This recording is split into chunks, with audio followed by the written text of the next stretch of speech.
একা একা দৌড়ানো আর আনন্দহীন একটা সফর একই কথা। গ্রুপ বা কমিউনিটির সঙ্গে দৌড়ালে উৎসাহ মেলে, উদ্দীপনা পাওয়া যায়। তার চেয়েও ভালো বন্ধু কিংবা জীবনসঙ্গীর সঙ্গে দৌড়ানো। আমি একা দৌড়ে সুস্থ থাকলাম আর আমার স্ত্রী হাসপাতালে গেল, তাতে কি লাভ? সুস্থ থাকাটা দুজনে মিলে একসঙ্গে করতে হয়।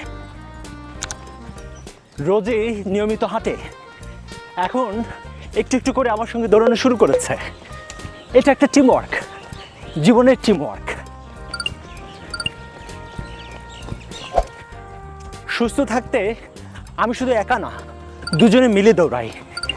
কারণ ভালো থাকাটা শুধু একার যাত্রা নয়, দুজনের একসঙ্গে পথ চলা। আমাদের লক্ষ্য সহজ, সাবলীল ও চাপমুক্ত একটা জীবন। দৌড়, ঘাম আর হাসিতে ভরা ছোট্ট প্রতিদিন। শেষমেশ জীবনটা তো একটা ম্যারাথন।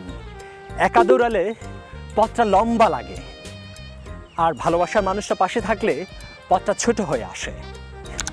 নিজেকে ও পরিবারকে ভালো রাখতে আপনার চেষ্টাটা কেমন? কমেন্টে জানিয়ে যান। আমি Hasnat spark. Subscribe, follow and happy running.